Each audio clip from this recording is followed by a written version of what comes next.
नमस्कार। मेरे मन की बात के इस अंक में आपका स्वागत है। मित्रों, इससे पहले कि आज की चर्चा शुरू करें, एक किस्सा मैं आपको बताता हूं। जिन दिनों मैं सर्विस में हुआ करता था, ये उन दिनों की बात है। और जिसकी चर्चा है वो शायद 2016 में या 15 में, शायद 16 में ये बात हुई थी।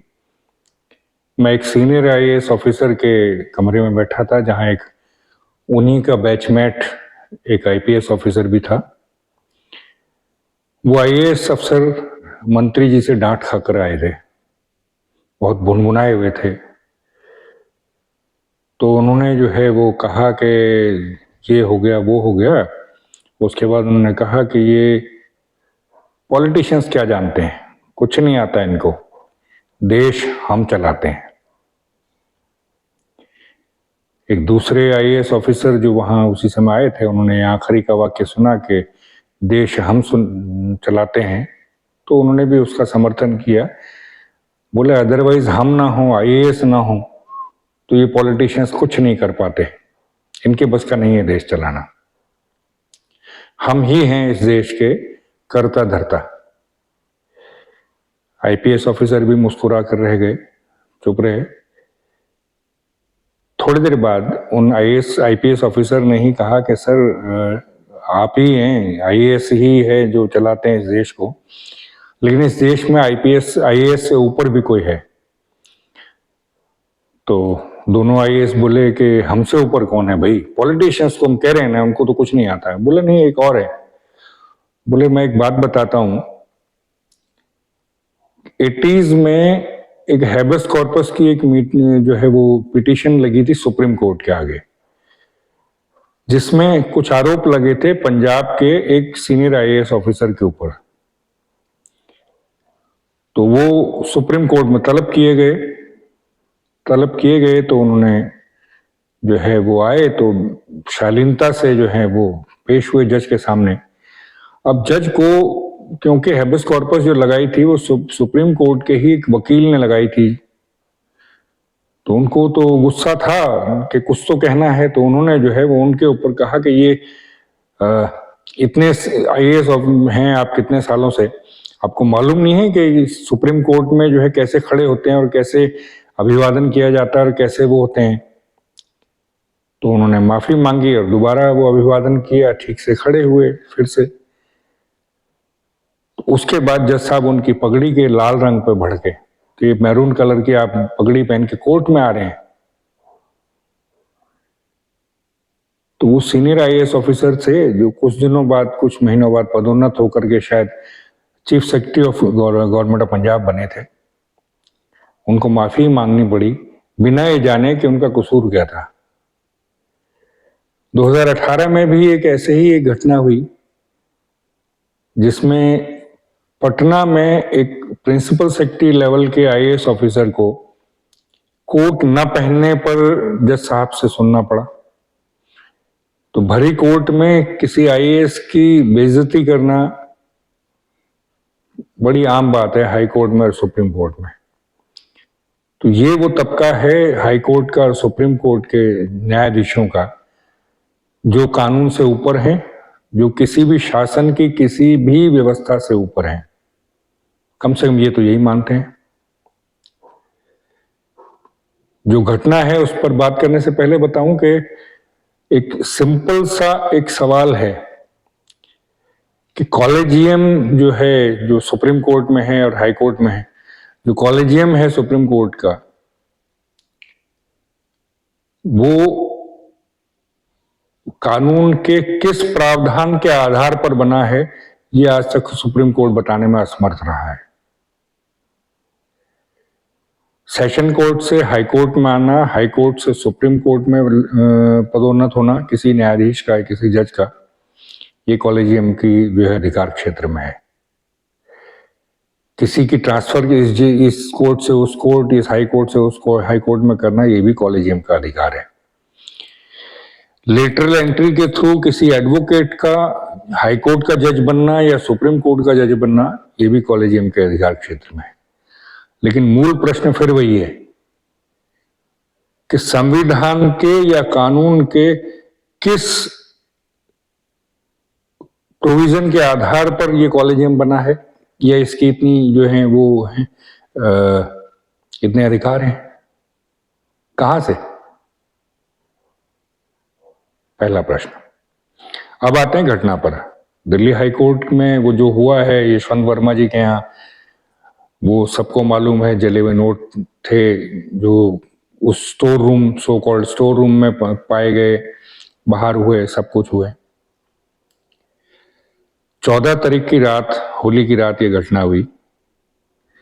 21 तारीख की सुबह टाइम्स ऑफ इंडिया में इसकी जो है वो रिपोर्ट आई। 20 तारीख को छपा होगा, 21 तारीख के अखबार में सुबह जो है ये रिपोर्ट हुआ। 7 दिन तक दिल्ली हाई कोर्ट या सुप्रीम कोर्ट क्या कर रहा था?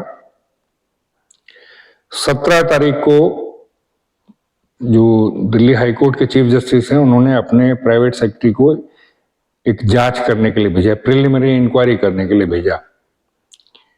उनकी रिपोर्ट आई कि कुछ नहीं मिला, तो यही रिपोर्ट उन्होंने आगे जो है वो उसको दे दी।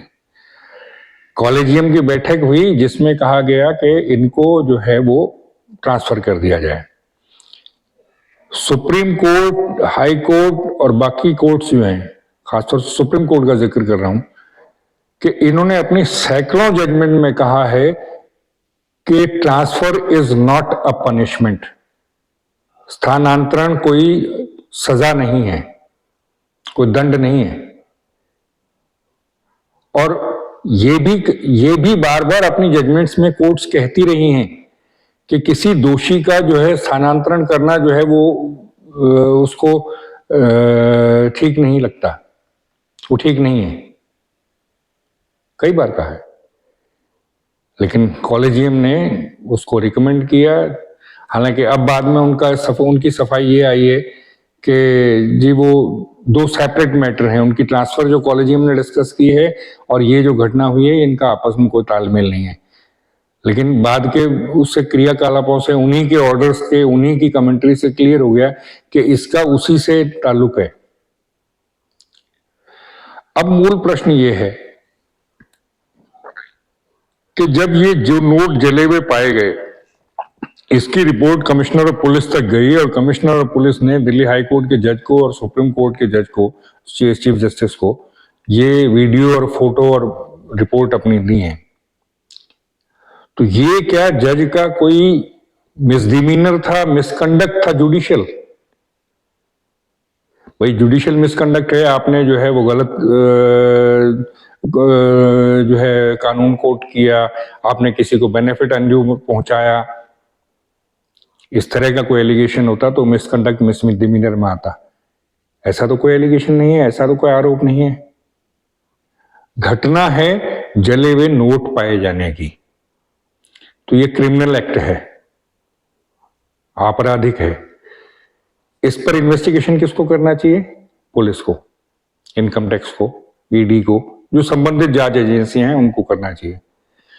सुप्रीम कोर्ट, पहले दिल्ली हाई कोर्ट ने वो इंक्वायरी जो है अपनी इंटरनल की, और फिर सुप्रीम कोर्ट की अभी 3 जजेस की इंक्वायरी जो है वो कल से शुरू हो गई है। क्या सुप्रीम कोर्ट बताएगा कि किसी आपराधिक घटना की जांच पुलिस का कर्तव्य है या जुडिशरी का? जांच पुलिस करती है ना। पुलिस की जांच के पूर्ण होने पे फिर वो जो है अपराधियों के बारे में जो जज को बताया जाता है, साक्ष्य दिए जाते हैं, तब जज की भूमिका आती है, न्यायालय की भूमिका आती है कि वो उसको सजा देने लायक पाते हैं या नहीं पाते हैं। लेकिन संविधान के किस प्रोविजन में, कानून के किस प्रोविजन में हाई कोर्ट या सुप्रीम कोर्ट ऐसे आपराधिक मामले की जांच कर सकती है? ये सुप्रीम कोर्ट या हाई कोर्ट बताएंगे? क्या है ऐसा कोई प्राविधान? क्या है ऐसा कोई प्रोविजन? सुप्रीम कोर्ट बताए, हाई कोर्ट बताए। ट्रांसपेरेंसी का आजकल जो है बड़ा जोर शोर है, तो ट्रांसपेरेंट बताए ना फिर हो करके भी क्या, किसने किया, ये उनके पास अधिकार जांच का कहां से आया? होना तो ये चाहिए था कि जब ये पाए गए, नोट पाए गए, तो संबंधित जांच एजेंसी को पुलिस तैनात करती, उसकी जांच होती, फिर उसकी रिपोर्ट जो है हाई कोर्ट को और सुप्रीम कोर्ट को जाती। अगर कोई उसमें कोई अपराध हुआ है तो उसके लिए फिर चार्जशीट बनती और मामला दर्ज होता। और अगर ऐसा नहीं हुआ है तो सुप्रीम कोर्ट को और हाई कोर्ट को, पुलिस को पूछना चाहिए कि भाई आपने क्या क्या एफआईआर, कौन सी एफआईआर लॉन्च की। एफआईआर क्या है? फर्स्ट इंफॉर्मेशन रिपोर्ट, प्राथमिकी। क्या दर्ज नहीं होनी चाहिए थी? और अगर नहीं हुई है और ये इंटरनल जांच के लिए रुके हुए, तो क्या ये कानून का मजाक नहीं बनाया गया? कानून नहीं तोड़ा गया? ऐसे बहुत सारे सवाल हैं जो सुप्रीम कोर्ट को और हाई कोर्ट को देने पड़ेंगे, जिनके जवाब बहुत सारे ऐसे। अब इसका एक दूसरा पहलू, इस प्रकरण में पुलिस जो है वो अपने कर्तव्य से परामुख पाई गई, क्योंकि एफआईआर लॉन्च नहीं हुई है, प्राथमिकी दर्ज नहीं हुई है, इन्वेस्टिगेशन नहीं किया पुलिस ने। अपनी तरफ से इन्वेस्टिगेशन करने की बजाय जो साक्ष्य, जो एविडेंस हैं उनके पास, वो उन्होंने जज को दे दिए सीधे। तो वो पूरी प्रक्रिया जो कानून सम्मत जो है, जो कानून के लिए, कानून से निर्धारित हुई है, उस पूरी प्रक्रिया को जो है वो एक तरफ रख दिया गया, ताक पे रख दिया गया। तो डिरेक्शन ऑफ ड्यूटी का जो आरोप जो है वो पुलिस पर बनता है। पुलिस कमिश्नर ने जब चीफ जस्टिस को ये सारे साक्ष्य दिए हैं, तो क्या उन्होंने अपने पॉलिटिकल बॉसेस को नहीं दिए होंगे? होम सेक्रेटरी को या होम मिनिस्टर को नहीं दिए होंगे? उनको नहीं बताया होगा? तो इसका मतलब फेल्योर जो है वो, direction of duty is on the part of the bureaucracy as well as the ministers.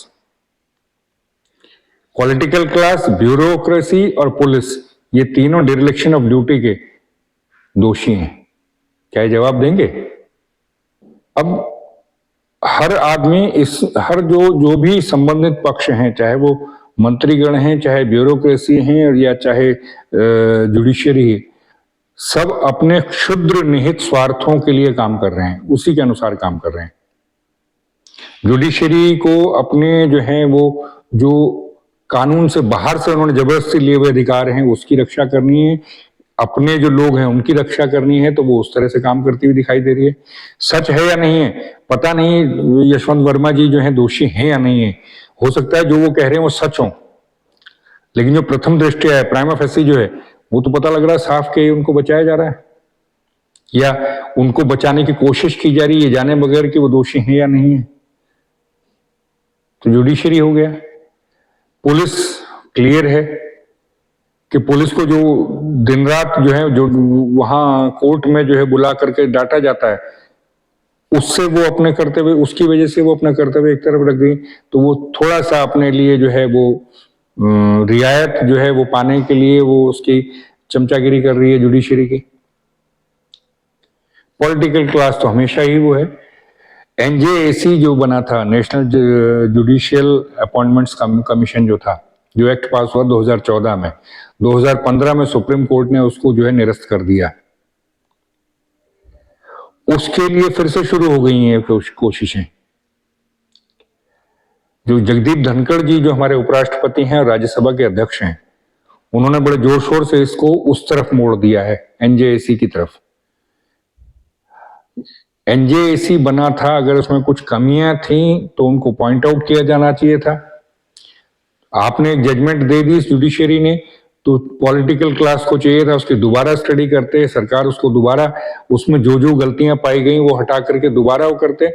लेकिन कानून तो बनाना चाहिए था, लेकिन नहीं बनाया। सन 2015 से हम 2025, 10 साल हो गए। 10 साल में कुछ नहीं किया। क्यों? क्योंकि आप वेट कर रहे थे कि ऐसा कोई कांड हो, जुडिशरी बैकफुट पे आए तो आप ये करेंगे।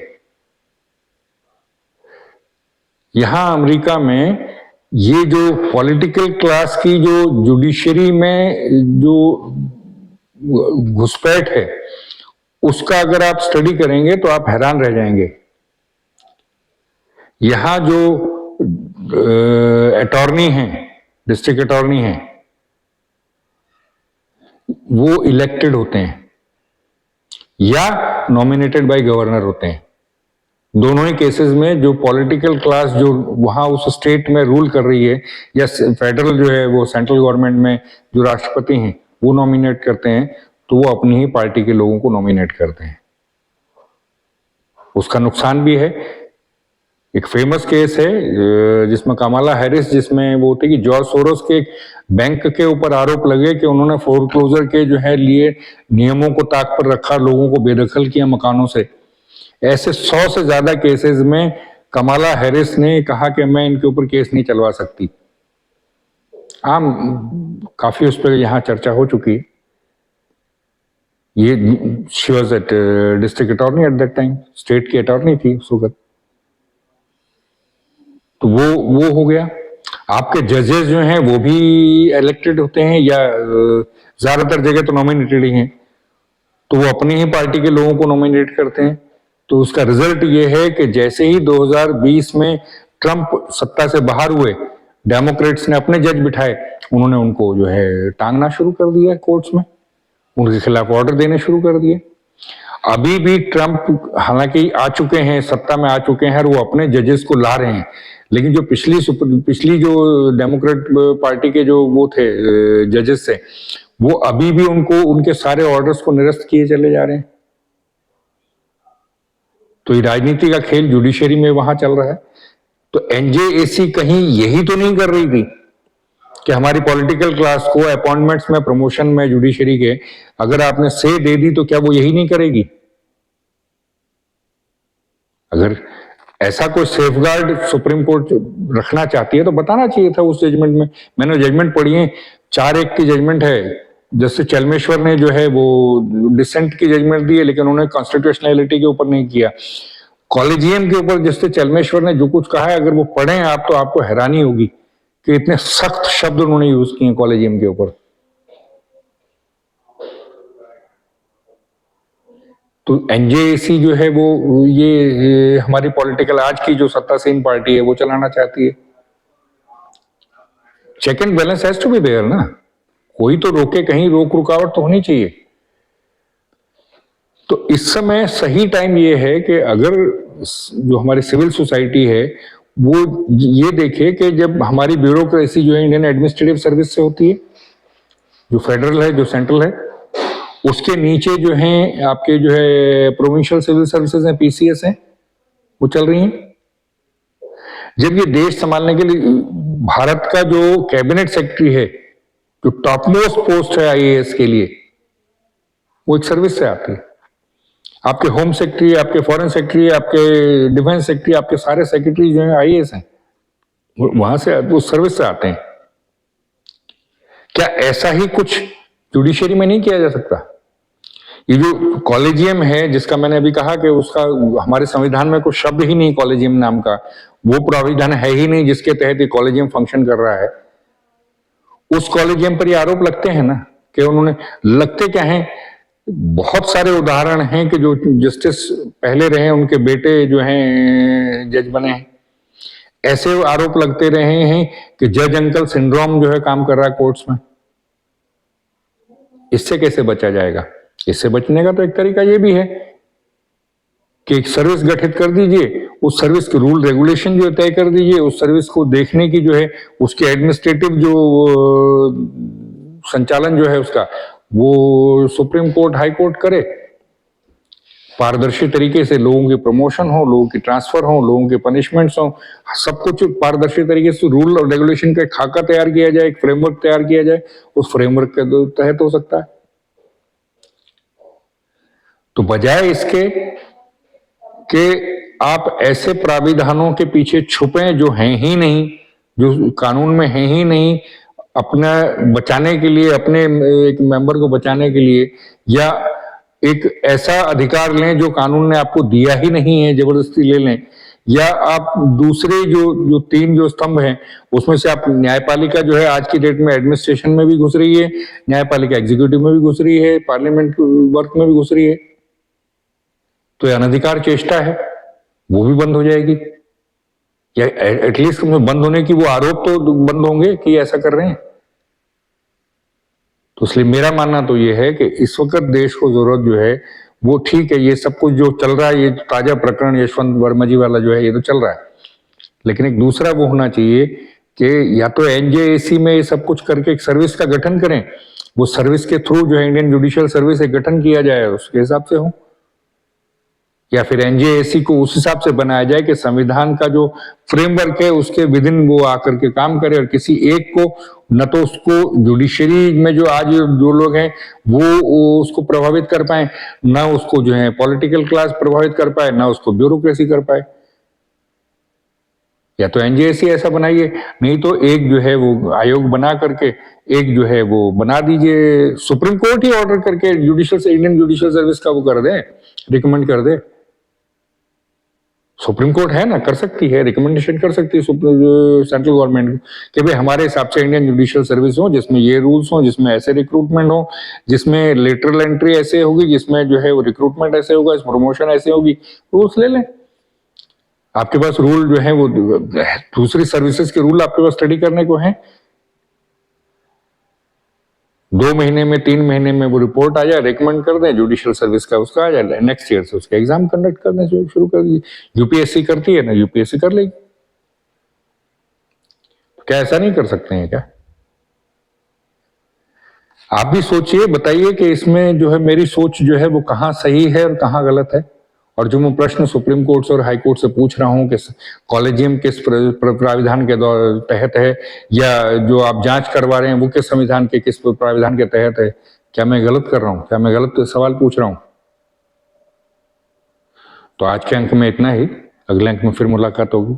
नमस्कार।